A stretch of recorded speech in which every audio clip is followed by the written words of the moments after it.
قيس رحمه الله تعالى يقول: سمعت خبابا رضي الله تعالى عنه يقول: أتيت النبي صلى الله عليه وسلم وهو متوسد برده وهو في ظل الكعبة وقد لقينا من المشركين شدة، فقلت: ألا تدعو الله؟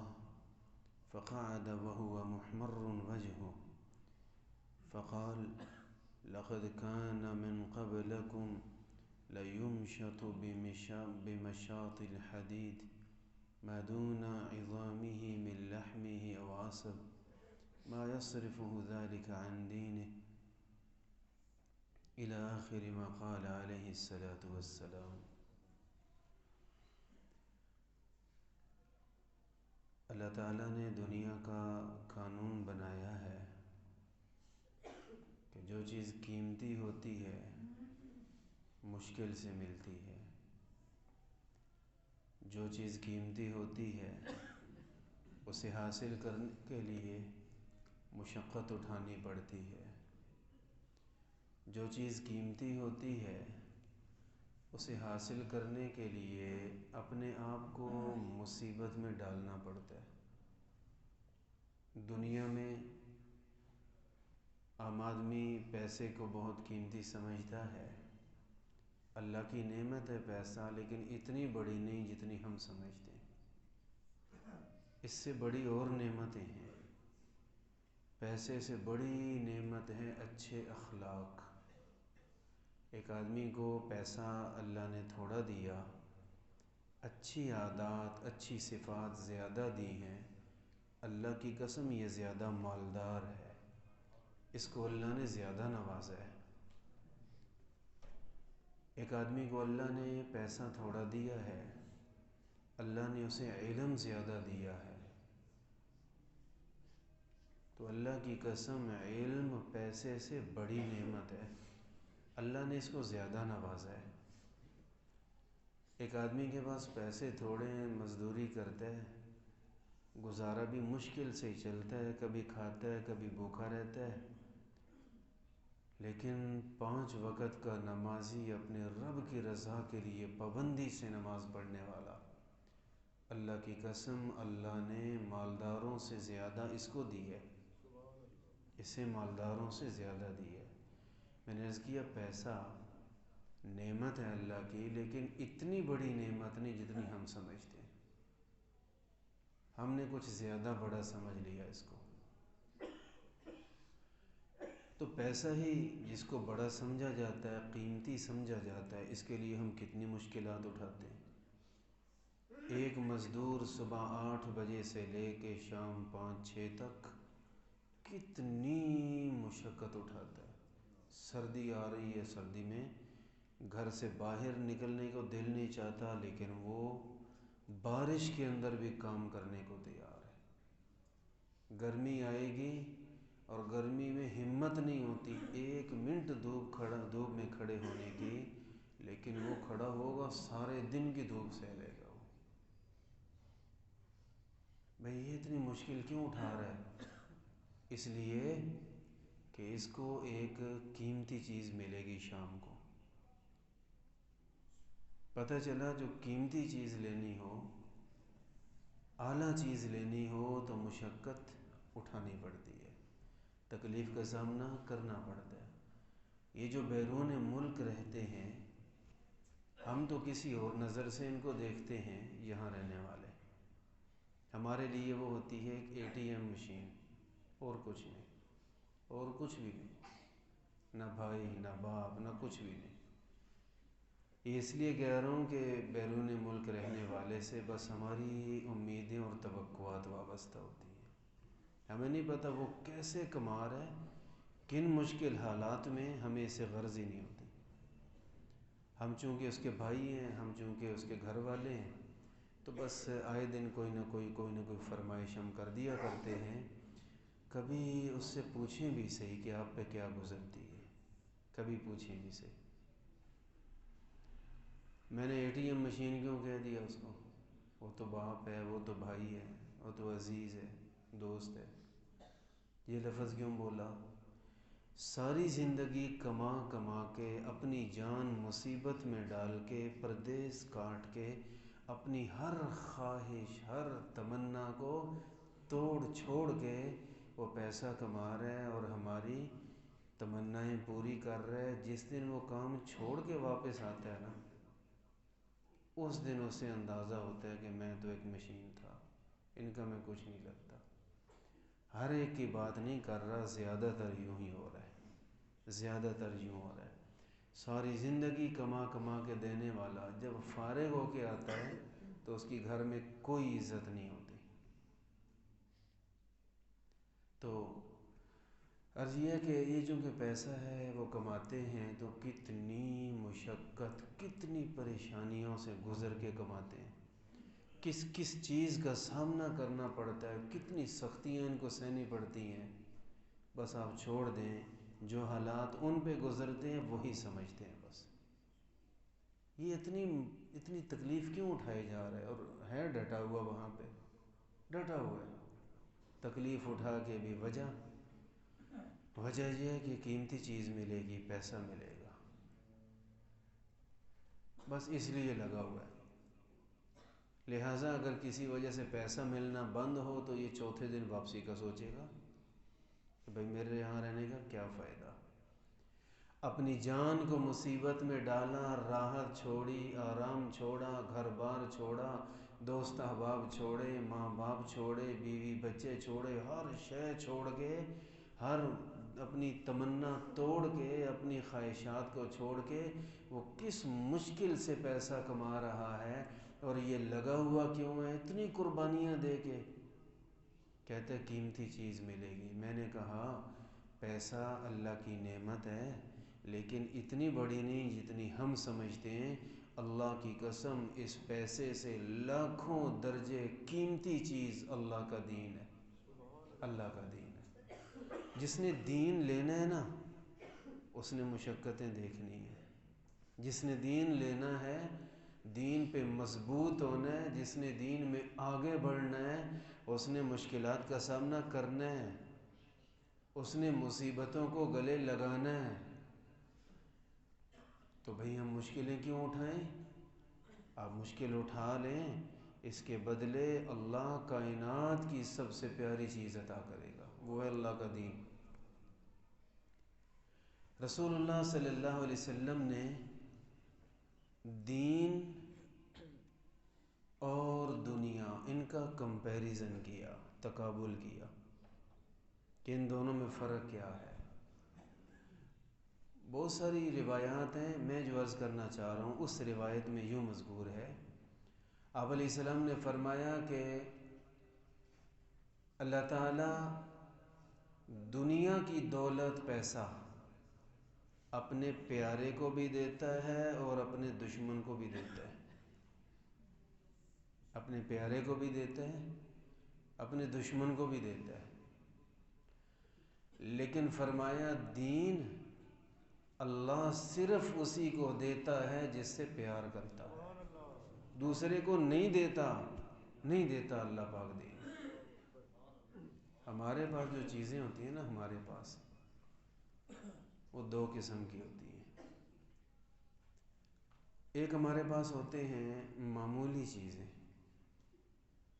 وہ ہم کسی کو بھی دے دیتے ہیں، کوئی لے لے دے دیں گے. اور کچھ چیزیں ہوتی ہیں قیمتی، جن کی ہماری نظر میں ویلیو ہوتی ہے،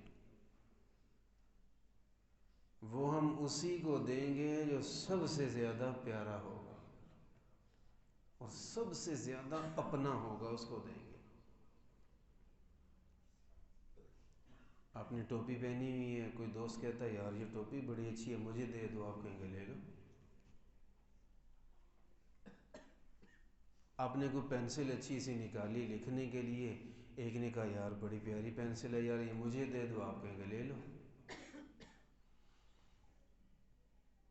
آپ کے پاس تسبیح ہے بڑی اچھی ماشاءاللہ، یہ کون سی تسبیح ہے؟ یہ بیت اللہ کے ساتھ لگا کے لائے تھے، کسی اچھے بندے نے مانگی آپ نے دے دی. آپ کھانا کھا رہے ہیں، کسی نے کہا یار مجھے بھی کھلا دو، ہم کہتے ہیں آ جاؤ بیٹھو۔ جیب میں 200 روپے ہے، کسی نے کہا یار پیسے دے دو، ہم نے کہا لے لو۔ ہم اس میں ہر جگہ نہیں سوچتے یار یہ میرا کتنا تعلق والا ہے، کتنا مجھے پیارا ہے اور کتنا نہیں، ہم ہر جگہ نہیں سوچتے۔ کچھ چیزیں ایسی ہوتی ہیں کہ وہ کوئی مانگے تو بندہ سوچتا ہے۔ آپ کے پاس موٹر سائیکل ہے، آپ شو روم سے بھی نکلوا کے لائے، ایک دوست نے کہا یار بڑی پیاری موٹر سائیکل ہے مجھے دے دو، تو جواب کیا ہے؟ تینے تو میں ہاتھ نہ لاڑ دیں۔ ٹھیک ہے، پیچھے ہو کے کھڑے ہیں بھائی، پیچھے ہو کے کھڑے ہیں۔ تو یہاں کے سوچ بدل گئی، پہلے جو مانگ رہا تھا دے رہے تھے، اب کہتے ہیں نہیں یار کوئی اور بات کرو۔ اور پھر آخری چیز یہ، اگر ہمارا بھائی مانگے گا، ابو مانگیں گے، کوئی زیادہ عزیز مانگے گا، ہو سکتا ہے ہم کہیں یار موٹر سائیکل بھی لے لو۔ آخری چیز ہوتی ہے جائیداد، آپ کا مکان، آپ کی دکان۔ وہ مانگ لے کوئی جتنا مرضی مانگ لے، کوئی نہیں دیتے، نہیں دیتے۔ مانگنے والے کو بھی پتہ ہے کہ مانگنے کا فائدہ کوئی نہیں، کہ یار آپ کا مکان بڑا خوبصورت ہے یار مجھے دے دو، تو مانگنا بھی فضول، اور اگر مانگ لیا تو دینے کسی نے نہیں۔ اور اس پہ صرف اتنا نہیں ہوگا، اچھا بلا رولا بن جائے گا کہ آپ نے بات کیا کی ہے یار۔ کیوں بھائی؟ وہ اس نے کہا تھا کہ روٹی دے دو، آپ نے دے دی، سوچا ہی نہیں۔ اس نے کہا 200 دے دو، آپ نے دے دیا فوراً۔ اس نے کہا مکان دے دو، تو رولا بن گیا یار آپ نے بات کیوں کی ہے یہ؟ کیونکہ مکان بہت قیمتی ہے، اور یہ ٹوپی، یہ تسبیح، یہ روٹی اللہ کی نعمتیں ہیں، پر یہ چھوٹی نعمت ہے۔ اللہ رب العالمین کا بھی یہی حساب ہے، جو چیز اللہ کی نگاہ میں زیادہ قیمتی نہیں، کافر مانگتا ہے اس کو دے دیتے ہیں، مسلمان مانگتا ہے اس کو دے دیتے ہیں، اپنا مانگے تو اس کو دے دیتے ہیں، دشمن کو بھی اللہ دے دیتے ہیں، دشمن کو اپنے سے زیادہ بھی دے دیتے ہیں، دشمن کو اپنوں سے زیادہ بھی اللہ دے دیتے ہیں۔ دنیا، وہی حدیث پاک میں نا، اللہ کی نگاہ میں مچھر کے پر کے برابر بھی کوئی نہیں، اتنی بھی نہیں ہے۔ اور اگر اتنی سی ہوتی جتنا مچھر کا پر، مچھر کا پر کتنے ڈالر کا ملتا ہے؟ کتنے ہزار کا ملتا ہے؟ کہتے ہیں ملتے کو چھوڑیں، نہ کوئی بیچتا ہے نہ کوئی خریدتا ہے۔ آپ کے سامنے لا کے ڈھیر لگا دیں، آپ ناراض ہوں گے یار کیا گند مچا دی ہے، باہر جا کے پھینکو۔ اتنی بھی اللہ کی نگاہ میں دنیا کی قدر ہوتی تو کافر کو، دشمن کو، جس سے رب ناراض ہے، اسے ایک گھونٹ پانی کا بھی نہ ملتا، اتنی بھی کوئی نہیں قدر۔ اور دین اللہ کے ہاں بڑا عظیم ہے، بہت بڑی نعمت ہے۔ اللہ دین صرف اپنے پیارے کو عطا فرماتے ہیں۔ رسول اللہ صلی اللہ علیہ وسلم نے فرمایا ان اللہ تعالی یعطی الدنیا من یحب ومن لا یحب، اللہ تعالیٰ دنیا کی نعمتیں پیارے کو بھی دیتے ہیں، دشمن کو بھی دیتے ہیں، اور فرمایا ولا یعطی الدین الا من یحب، اللہ دین صرف اسے عطا فرماتا ہے جس سے اللہ پیار کرتا ہے۔ میں نے شروع میں عرض کی تھی کہ پیسہ اللہ کی نعمت ہے، پر اتنی بڑی نہیں جتنی ہم نے بنا لی۔ ہم نے پیسے کو سب سے بڑی نعمت سمجھ لیا۔ لوگ کہتے ہیں یار پیسہ ہو تو سب کچھ ہو جاتا ہے، کتنی غلط بات ہے۔ کیا پیسے سے شفا ملتی ہے؟ دوا مل جاتی ہے، ڈاکٹر مل جاتا ہے، ہسپتال میں داخلہ مل جاتا ہے، میں بات شفا کی کر رہا ہوں، یہ اور چیزیں ہیں، شفا کوئی اور چیز ہے۔ کیا پیسے سے شفا ملتی ہے؟ تو ہرگز نہیں۔ شفا کدھر ہے؟ اللہ کے پاس ہے۔ سیدنا ابراہیم علیہ السلام نے فرمایا وَإِذَا مَرِضْتُ فَهُوَ يَشْفِينِ، ہر ہسپتال، ہر ایمبولنس، ہر ڈاکٹر کی پرچی پہ لکھا ہوا ہے کہ جب میں بیمار ہوتا ہوں شفا اللہ ہی دیتا ہے، اور کوئی نہیں دے سکتا۔ لوگ کہتے ہیں نہیں پیسے سے سارے کام ہو جاتے ہیں. کیا پیسے سے زندگی بڑھ سکتی ہے؟ ایک دن اوپر مل سکتا ہے؟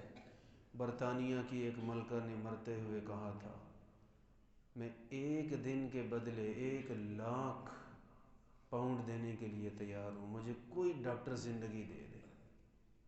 نہیں دے سکا 1 منٹ بھی کوئی، اور قبر کی خاک بن گئی.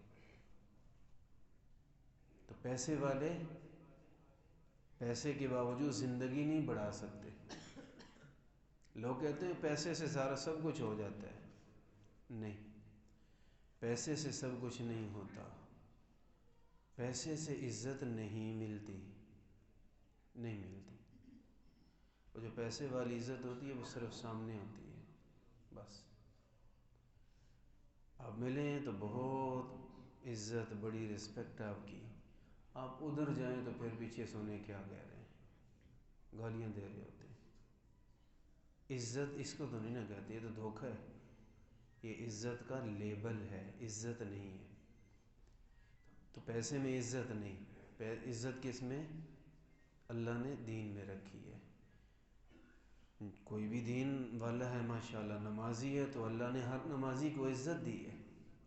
بے نماز کو وہ عزت نہیں دی جاتی جو ایک نمازی کو دی جاتی ہے. اللہ نے ہر مسلمان کو عزت بخشی ہے. وہ مسلمان والی ایمان کی برکت سے عزت، نماز کی برکت سے عزت، قرآن کی برکت سے عزت. تو عزت بھی اللہ نے پیسے میں کوئی نہیں رکھی. اللہ پاک نے کسی کو عزت دی کہ یہ بڑے اچھے گھرانے کا، اس کا والد بڑا نیک تھا. کسی کو اللہ نے عزت دی کہ ماشاءاللہ اتنا مالدار ہے، نماز کا پابند، اچھا نماز پڑھتا ہے ماشاءاللہ، تو عزت. اتنا طاقتور ہے، یہ اور وہ کر سکتا ہے، لیکن الحمدللہ ایسا نہیں کرتا، ٹھیک رہتا ہے، زیادتی نہیں کرتا کبھی. تو ابھی یہ دینداری ہے نا، تو یہ سن کے اچھا ماشاءاللہ بڑی بات ہے جی. تو عزت ان چیزوں سے ملتی ہے، خالی پیسے میں عزت نہیں. خالی پیسے میں عزت نہیں. خالی پیسے میں عزت ہوتی تو ناچنے گانے والوں کے پاس بڑا پیسہ ہوتا ہے، تو ان کی عزت میرے خیال سے سب سے زیادہ ہوتی. خالی پیسہ نہیں. اللہ نے ایک کو مال دیا، ساتھ نماز دی. اللہ نے مال بھی دیا، تہجد بھی دیا. مال بھی دیا، میٹھی زبان بھی دے دی. تو عزت ان چیزوں کی وجہ سے سچی ہوگی، مال کی عزت جھوٹی ہوگی. لوگ کہتے ہیں پیسے سے سارے کام ہو جاتے ہیں، تو پیسے سے نہ عزت ملتی ہے، نہ شفا ملتی ہے، اور حتیٰ کہ پیسے اور رزق میں بھی بڑا فرق ہے.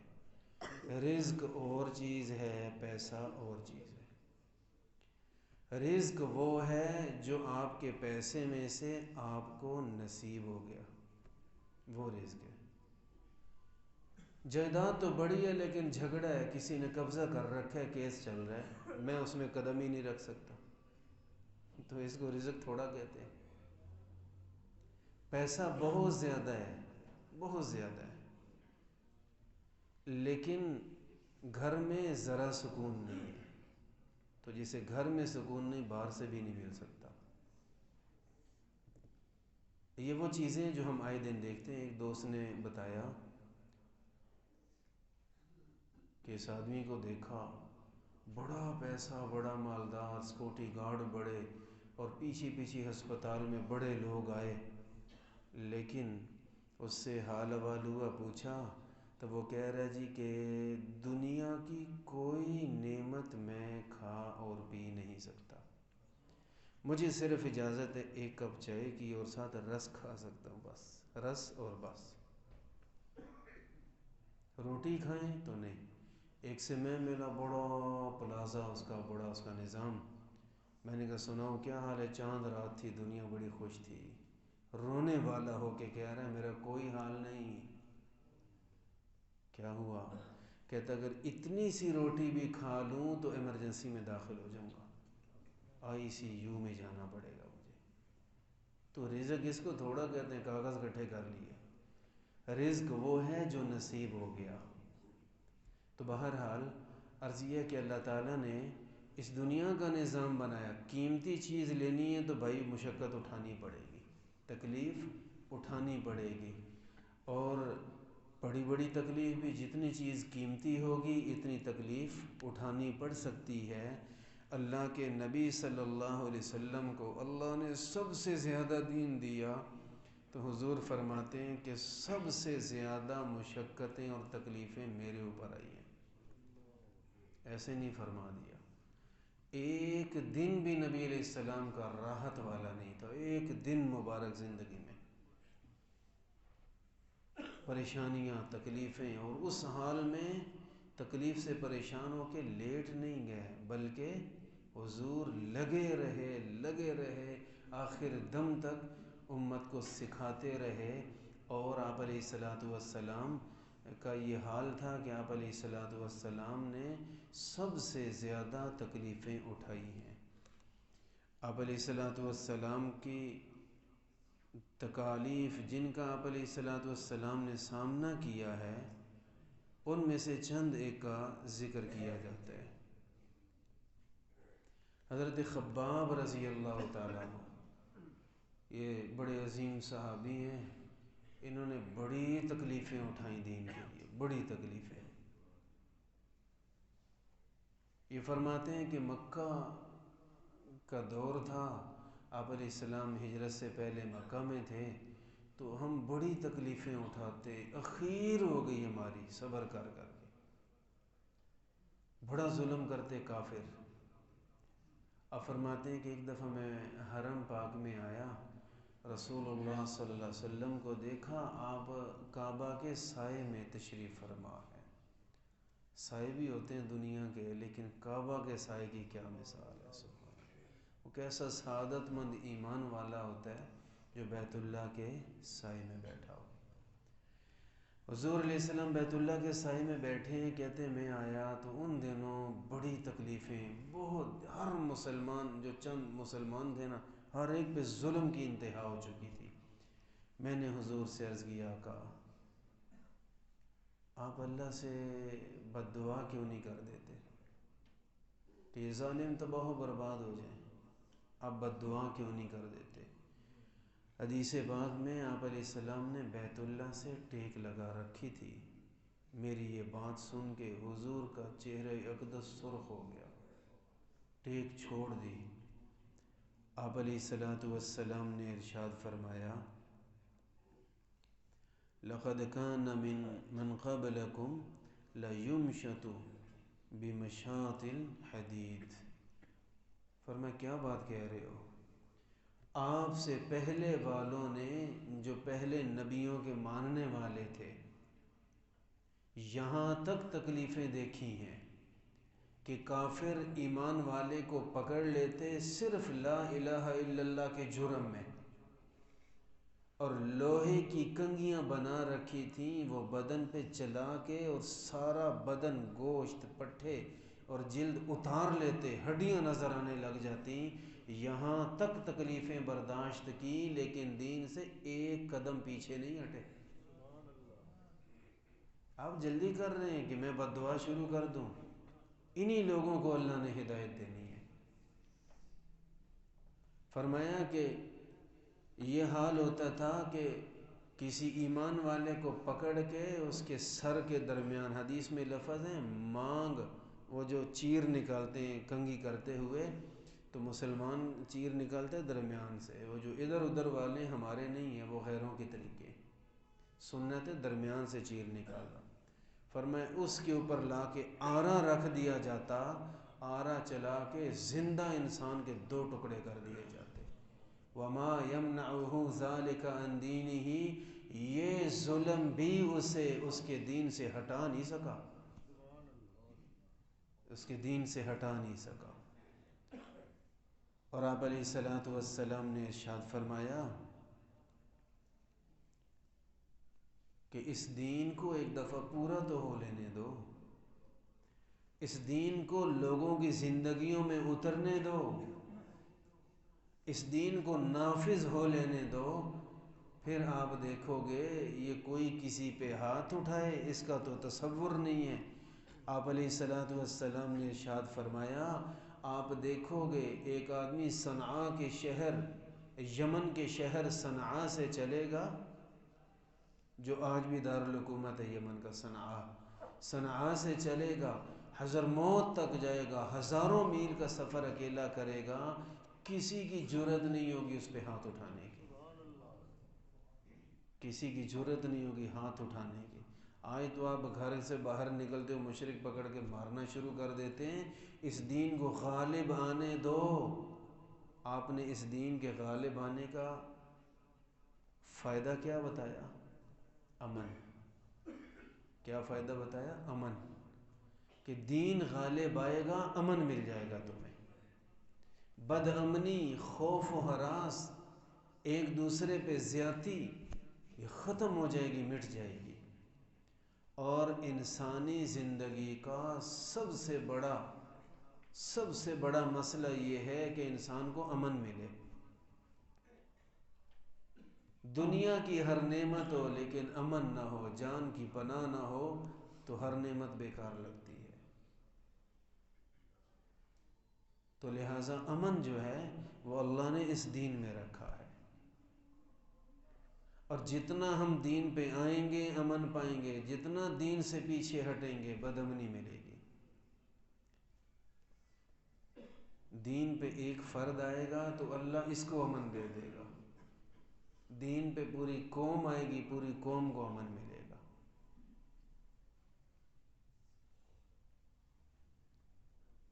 اللہ تعالیٰ دین پہ عمل کرنے والے کو بہت ساری عام تکلیفوں سے بچا لیتے ہیں جو عام آدمی کو مسائل ہوتے ہیں، دین والے کو اللہ بچا لیتے ہیں۔ جتنی جلدی کسی اور کو چور پڑتے ہیں، نمازی کو اتنی جلدی چور نہیں پڑتے۔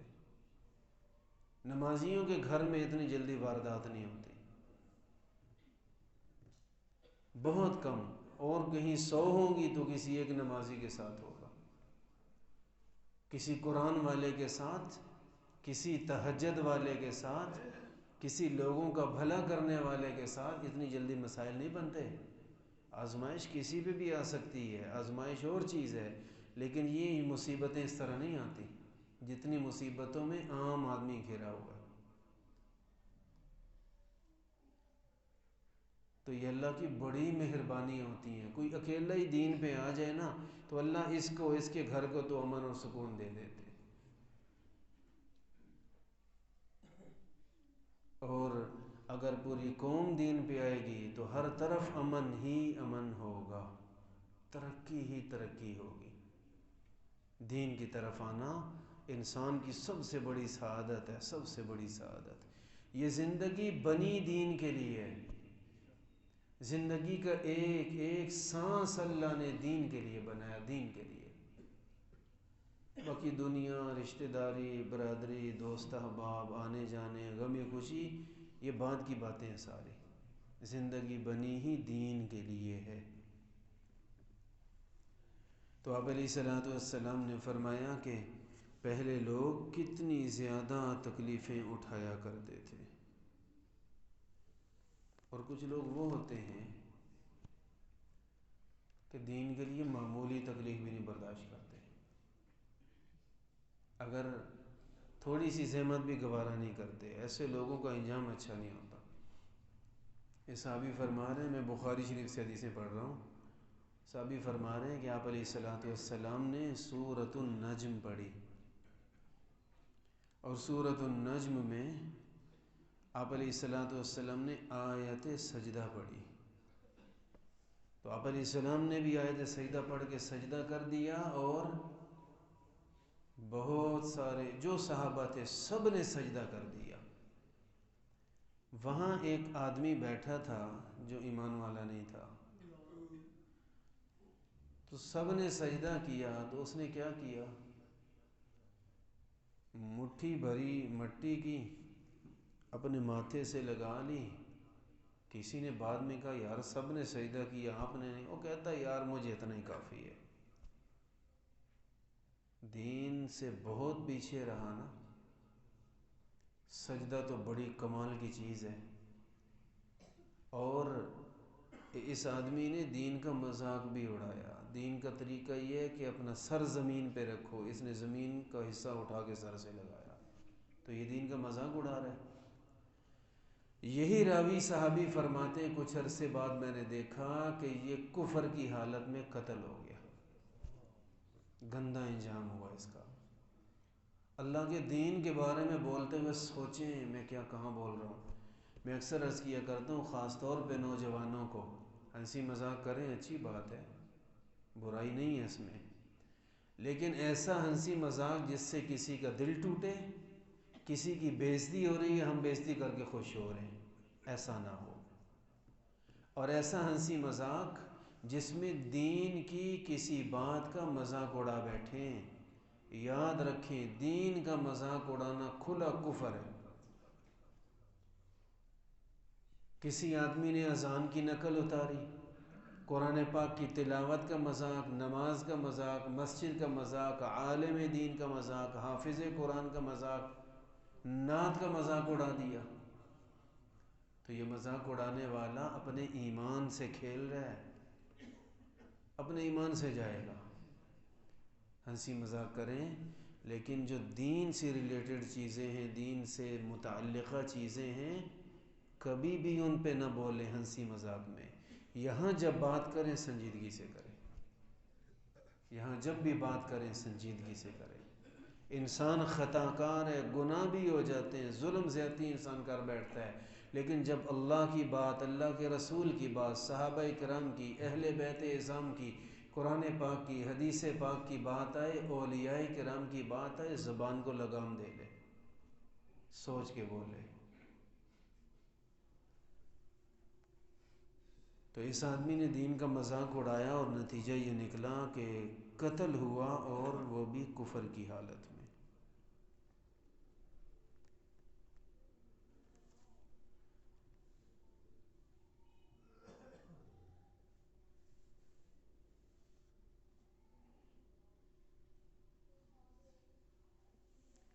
نبی کریم صلی اللہ علیہ وسلم کے صحابی ہیں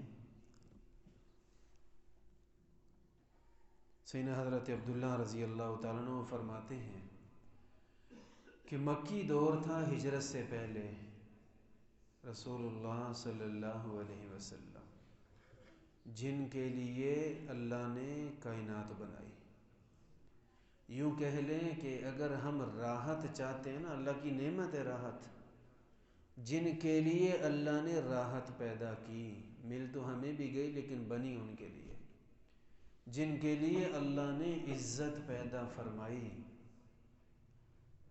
وہ حضور نماز پڑھ رہے تھے بیت اللہ کے سائے میں۔ ہجرت سے پہلے مکہ میں کفار کی بدماشی چلتی تھی۔ عقبہ ابن ابی معیط بدبخت آیا، چادر تھی اس کے پاس، چادر کا رسہ بنا کے آپ علیہ السلام کے گلے میں ڈال دیا۔ حضور نماز پڑھ رہے ہیں، اللہ اکبر۔ دیکھیں کوئی آدمی کسی سے ذاتی جھگڑا بھی ہو تو عام حالات میں جھگڑے کی اور نوعیت ہے۔ اگر یہ آدمی دفتر میں بیٹھا ہے اور آپ ذاتی جھگڑا وہاں جا کے غصہ نکالتے ہیں، لڑائی کرتے ہیں، اب جھگڑا آپ کا اور اس کا نہ رہا، اب حکومت بھی اس کے ساتھ ہے، اپنے حکومت سے بھی مسئلہ بنا لیا ہے۔ ایک آدمی اس سے ذاتی جھگڑا ہے اور وہ پولیس کی وردی پہن کے چوک میں کھڑا ہے، آپ نے جا کے تھپڑ مارا تو یہ تھپڑ صرف اس بندے کو نہیں، یہ حکومت پاکستان کو مارا ہے۔ اس کی حالت ایسی ہے، اس وقت یہ حکومت کا ہے۔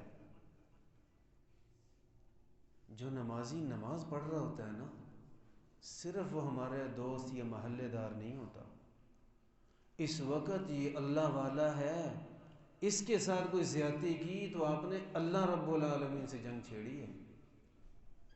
اس کے ساتھ اونچ نیچ کی، کوئی مسجد میں آ رہا تھا ہم نے پکڑ کے مارنا شروع کر دیا، وہ جو اب گھر سے نکلے نا، اب نہ چھیڑیں اس کو، اس کو چھیڑنا اللہ کو چھیڑنے والی بات ہے۔ نبی پاک صلی اللہ علیہ وسلم نماز پڑھ رہے ہیں، عقبہ ابن ابی معیط بدبخت آیا، حضور کے گلے میں چادر ڈال کے اس کو کسنا شروع کر دیا۔ فخنق خنقا شدیدا، آپ علیہ السلام کا گلا مبارک شدت کے ساتھ گھونٹ دیا۔ سیدنا ابوبکر صدیق رضی اللہ تعالیٰ عنہ نے کہیں دیکھ لیا، دوڑے آئے۔ حدیث پاک میں ہے کہ اس کے کندھوں سے پکڑ کے دھکا دیا اس خبیث کو، عقبہ کو۔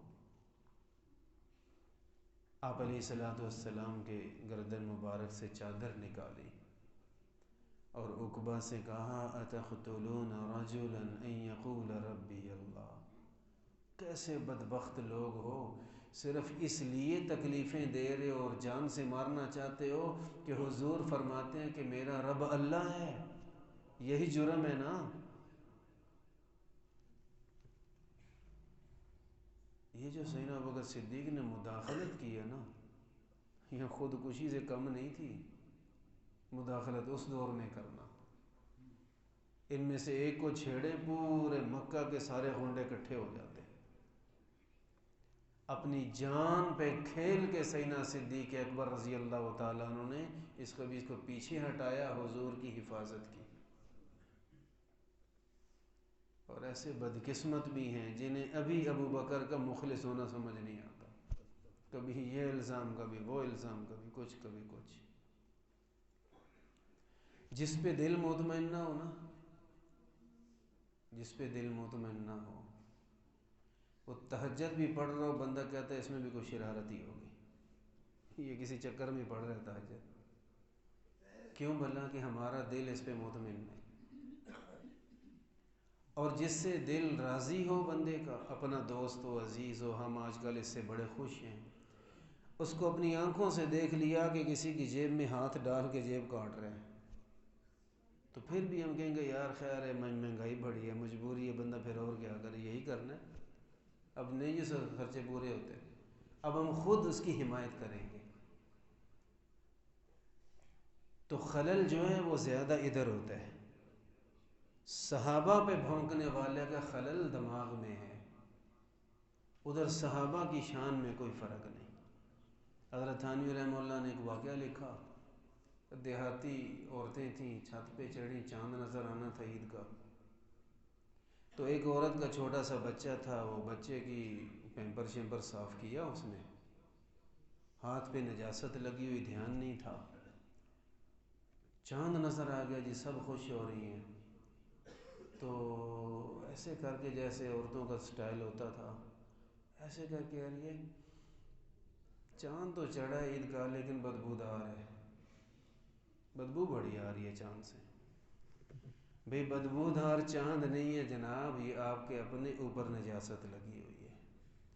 اللہ کی قسم یہی حال ہے صحابہ پہ اعتراض کرنے والے کا، اور تو اپنی حیثیت دیکھ اور ان ہستیوں کو دیکھ کہ تو کن پہ بول رہے ہیں۔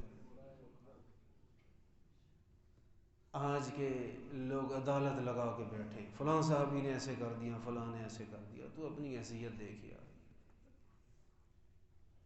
اپنی قبر پہ رحم کر اور ان ہستیوں کے بارے میں مت بول۔ وہ کہتے ہیں کہ خطائے بزرگاں گرفتن خطا است، فارسی کا مقولہ ہے، بڑوں کی غلطیاں نکالنا بذات خود غلط کام ہے۔ بڑوں کی غلطیاں، اب کوئی بیٹھ جائے چودھری بن کے، میرے ابو اور امی میں سے اس نے یہ کیا، اس نے وہ غلط کیا، اس نے یہ غلط کیا، یہ غلط بات ہے۔ آپ کی کیا حیثیت ہے آپ بڑوں کے بارے میں فیصلہ کریں؟ ہمیشہ بڑے چھوٹوں کا فیصلہ کیا کرتے ہیں۔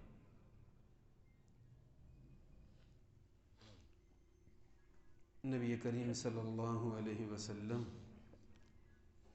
کی اس موقع پہ آ کے سیدنا ابوبکر صدیق رضی اللہ تعالیٰ عنہ نے وہ چادر نکالی، تو سیدنا ابوبکر صدیق نے صرف اتنا نہیں کیا، انہوں نے پورے مکہ کو للکارا، ایک لحاظ سے اپنی جان خطرے میں ڈال کے اس پہ ہاتھ اٹھایا عقبہ پہ، اور اس سے چادر چھین کے آپ علیہ السلام کے گلے مبارک سے نکالی ہے۔ ان لوگوں نے، صحابہ کرام نے اپنی جانیں، مال، اولاد، سب کچھ حضور کے لیے داؤ پہ لگا رکھا تھا، یہ سوچتے نہیں تھے کہ ہوگا کیا، کر جاتے تھے آپ علیہ السلام کے دفاع کے لیے۔ صحابہ جیسا کون؟ کوئی نہیں، کوئی ہو ہی نہیں سکتا۔ ایک دوست بڑے دیندار ہیں، کہتے ہیں کہ میرے دل میں اکثر خواہش ہوتی تھی کاش میں بھی حضور کے زمانے میں ہوتا، آپ علیہ السلام کی خدمت کرتا، آپ کی حفاظت کے لیے میں آپ علیہ السلام کی طرف سے دشمنوں سے لڑتا۔ اکثر میری خواہش ہوتی تھی کاش میں حضور کے زمانے میں پیدا ہوتا۔ حضرت تھانوی رحمہ اللہ فرماتے ہیں کہ یہ خواہش نہ کیا کرے، اللہ نے اس دور کا یہ مسلمان بنا دیا، اسی پہ شکر ادا کرے۔ اور سچ یہ ہے کہ اگر ہم اس دور میں ہوتے نہ جانے کہاں کھڑے ہوتے، جو مشکلات حضور نے دیکھی ہیں پتہ نہیں ہم کب کے ہٹ گئے ہوتے، ہم دشمنوں کے ساتھ کھڑے ہوتے، پتہ نہیں کلمہ بھی بچتا یا نہ بچتا۔ وہ اور لوگ تھے، اللہ کے چنے ہوئے لوگ تھے، اللہ کے چنے ہوئے۔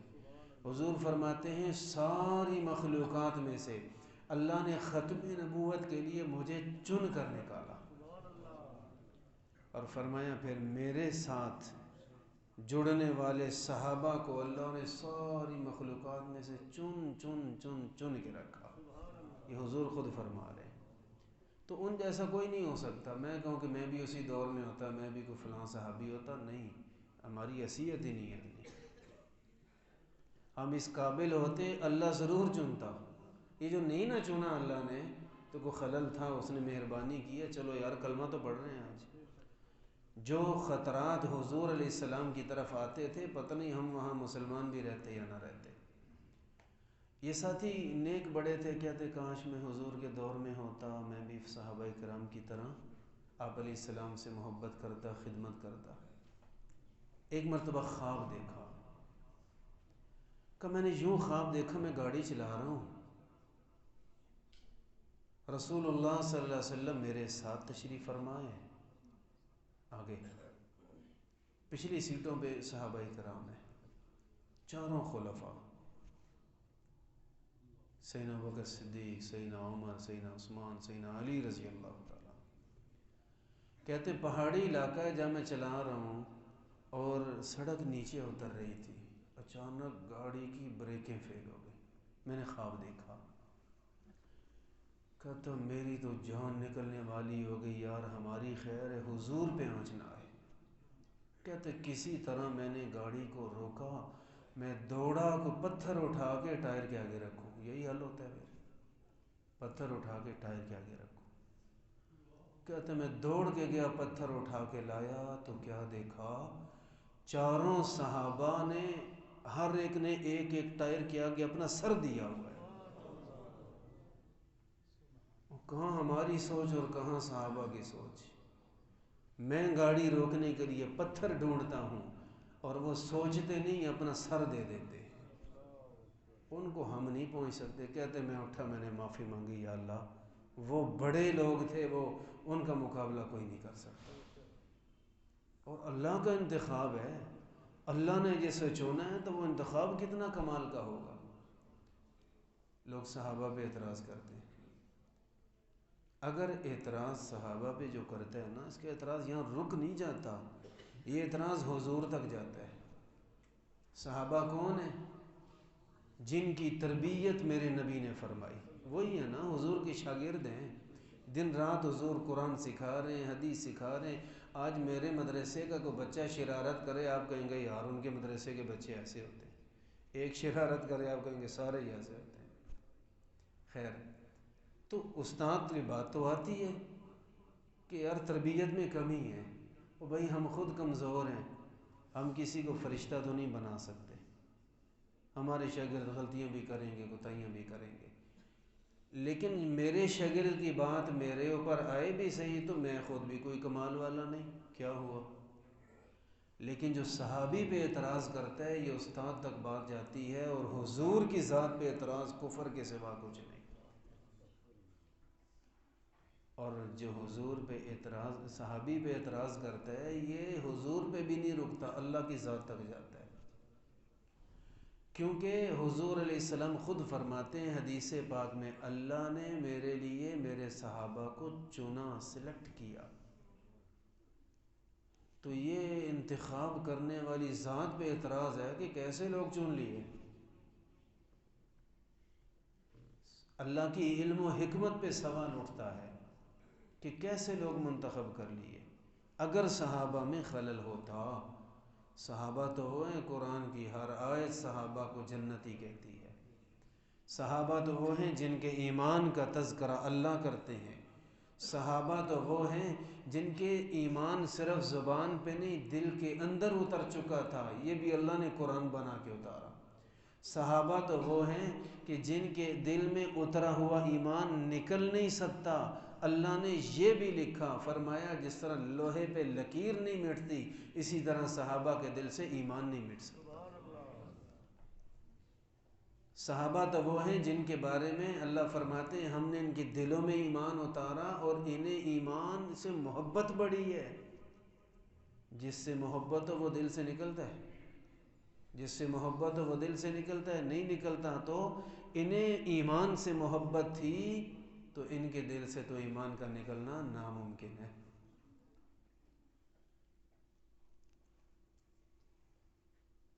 نبی پاک صلی اللہ علیہ وسلم کے صحابہ کی بڑی قربانیاں اللہ اکبر۔ نبی کریم صلی اللہ علیہ وسلم نے ایک صحابی سے کسی نے پوچھا آپ علیہ السلام کی زندگی میں کوئی مشکل وقت آپ نے دیکھا ہو تو بتائیں۔ انہوں نے پھر نبی پاک صلی اللہ علیہ وسلم کی ہجرت سے پہلے کی تکلیفوں کا ذکر کیا۔ حضور علیہ السلام جا رہے ہیں، آرام سکون سے جا رہے ہیں، کسی کو نہیں چھیڑا۔ ابو جہل آیا، اس نے کمان مار کے سر پھاڑ دیا آپ علیہ السلام، سر مبارک کو شدید زخمی، حضور خون میں نہا گئے۔ آپ علیہ السلام بیٹھے تھے، رستہ تھا، یہ چلا گیا ابو جہل، ادھر سے آ گئے حضرت حمزہ رضی اللہ عنہ، شکار کرنے گئے ہوئے تھے، آئے ایسے کمان ان کے ہاتھ میں۔ ابھی حمزہ مسلمان نہیں تھے لیکن حضور سے بڑی محبت فرماتے تھے۔ آپ علیہ السلام کا یہ حال دیکھ کے کہا یہ کیا ہوا آپ کو؟ آپ نے فرمایا ابو جہل نے مارا ہے۔ بس چپ کر کے نکل گئے، کچھ نہیں کہا۔ جاتے ہی ڈھونڈا ابو جہل، ابو جہل مکہ کا سب سے بڑا سردار تھا، اس کو چھیڑنا کو معمولی نہیں تھا۔ پوچھتے پوچھتے گئے، جہاں بیٹھا تھا جاتے زور سے کمان اس کے سر میں ماری، اس کو شدید زخمی کر کے اسے خون میں نہلا کے حضرت حمزہ نے وہیں ابو جہل سے کہا ان سے تکلیف ہے نا تجھے اتنی، لے میں بھی کلمہ پڑھتا ہوں۔ اور واپس آ کے حضور علیہ السلام سے فرمایا کہ میں نے ان کا کلمہ پڑھ لیا ہے، میں نے آپ کا کلمہ پڑھ لیا ہے اور میں ابو جہل کو بتا کے آیا ہوں کہ میں نے آپ کا کلمہ پڑھ لیا ہے۔ حضور بڑے خوش ہوئے، آپ علیہ السلام کو زخم بھول گیا۔ تو آپ علیہ السلام ایسے راستے میں جاتے جاتے عجیب عجیب لوگ آتے اور نہ جانے کیا کچھ، حضور نماز پڑھتے تو نماز کی حالت میں کئی تکلیفیں۔ بہرحال نبی پاک صلی اللہ علیہ وسلم کے صحابہ نے اور نبی علیہ السلام نے دین کے لیے تکلیفیں اٹھائی ہیں۔ دین پہ عمل کرنے کے لیے آج ہمیں بھی تکلیف اٹھانی پڑے تو سمجھیں کہ دولت مل رہی ہے۔ میں نے شروع میں عرض کیا کہ پیسہ نظر آئے تو بندہ نہ سردی دیکھتا ہے نہ گرمی دیکھتا ہے نہ تھکاوٹ محسوس ہوتی ہے، بندہ کہتا ہے مل رہا ہے، یہ چھوٹی چیز ہے جس کے لیے سب لگا رہے ہم، بڑی چیز اللہ کا دین ہے۔ دین کے لیے مشقت، دین کے لیے کوئی ناراض ہوتا ہے ہو جائے، دین کے لیے کوئی مشکل آتی آ جائے، دین کے لیے آتی آ جائے، دین پہ مضبوط رہے، حضور علیہ السلام کی ایک سنت سے بھی پیچھے نہیں ہٹنا، اور اپنی زندگیاں آپ علیہ السلام کے دین کے لیے وقف کریں، اپنی اولادیں دین کے لیے وقف کریں، بچوں کو حافظ بنائیں، عالم بنائیں، بچوں کو دین سیکھنے سکھانے پہ لگائیں، خود دین سیکھیں، خود آپ علم سیکھیں اور دین میں آگے بڑھیں۔ اللہ سے دعا ہے اللہ تعالی ہر حال میں ہمیں دین سیکھنے کی توفیق عطا فرمائے۔